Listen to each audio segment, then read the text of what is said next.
कौन बनेगा नेता। नगर निगम के चुनाव पास आने वाले थे। पूरे कानपुर शहर में टिकट को लेकर मारामारी शुरू थी, लेकिन सबसे ज्यादा चर्चा में वार्ड नंबर 40 की सीट थी। वो इसलिए क्योंकि इस बार वहां की सीट महिला के लिए आरक्षित थी। अब सवाल ये था कि चुनाव लड़ेगा कौन। इससे पहले ठाकुर साहब वहां से पार्षद थे और इस बार उन्होंने अपनी पत्नी सीमा ठाकुर को टिकट दिलवाई और ठाकुर साहब की शान के कारण सीमा जी ने 20,000 वोटों से चुनाव जीत लिया। अरे बधाई हो सीमा भाभी, अब तो आप वार्ड की पार्षद बन गई हैं। अब तो हमारे काम आप ही करवाएंगी। अरे ये तो सिर्फ नाम की पार्षद बनी है, वो तो महिला सीट आ गई, वरना पार्षद तो मुझे ही बनना था।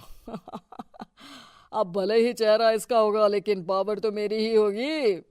अरे वाह भाई साहब, क्या दिमाग लगाया है आपने भी। आइए आप लोग, खाना लगा दिया है सबके लिए। सीमा जी पार्षद बन चुकी थीं, फिर भी उनकी एक ना चलती। सारे काम ठाकुर साहब खुद ही संभाल लेते और जहां जरूरत पड़ती वहां सीमा जी का अंगूठा लगवा लेते। सीमा जी ज्यादा पढ़ी लिखी भी नहीं थी। एक दिन ठाकुर साहब और सीमा एक प्रोग्राम में जाते हैं। अरे ठाकुर साहब, आप आ गए। ओहो, पार्षद मैडम भी आ गई हैं। स्वागत है आप दोनों का। लगता है हमारे पार्षद फंड का सही इस्तेमाल हो रहा है। चलिए अब उद्घाटन करते हैं। ये लीजिए ठाकुर साहब कैची, आप ही सबसे पहले प्रवेश कीजिए। सब लोग आगे निकल जाते हैं और सीमा जी पार्षद होने के बावजूद भी पीछे खड़ी रह जाती हैं। वो देखती हैं कि वेलकम बोर्ड पर उनका नाम है, लेकिन महिला होने के कारण कोई उनका सम्मान नहीं कर रहा। अगले दिन एक आदमी उनके घर आता है। अरे ठाकुर साहब नमस्कार। कल ना हम नोटिस किए कि हमारा घर तो अवैध है और नगर निगम वाले उसे तोड़ने आ रहे हैं। अरे कुछ कीजिए ना ठाकुर साहब। देखो भाई, मैं तो ज्यादा कुछ कर नहीं सकता, पर अगर तुम सबकी जेब गर्म कर दो तो कुछ हो सकता है। कुल मिलाकर 4 लाख लगेंगे। अरे 4 लाख ठाकुर साहब? अरे भाई, मैं अपने लिए नहीं मांग रहा हूँ। दरोगा है, इंजीनियर बाबू है, बड़े साहब है, सबको देना पड़ता है ना थोड़ा थोड़ा। बोलो है मंजूर? तभी वहां अचानक सीमा जी आ जाती हैं।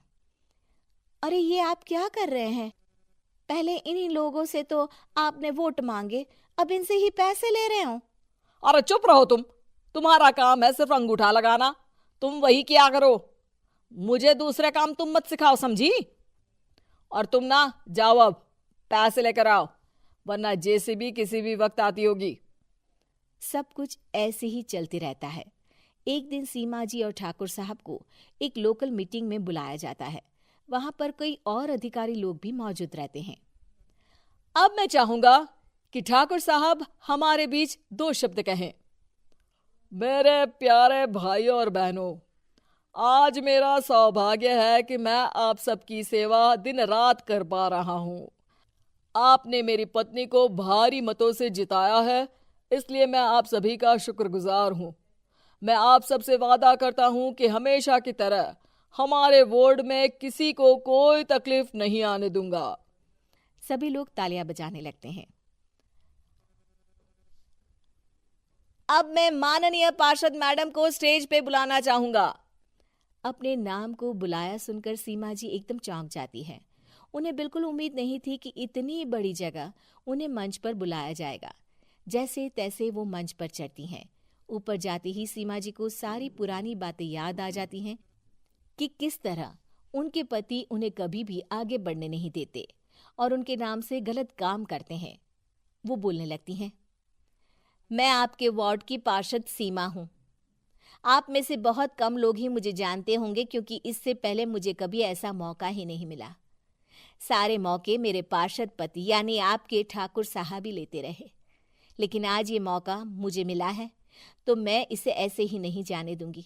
मैं आपको ये बताना चाहती हूँ कि आपके ठाकुर साहब मेरे नाम की आड़ में गैर कानूनी काम करते हैं, जिस पर अंगूठों के निशान मेरे होते थे।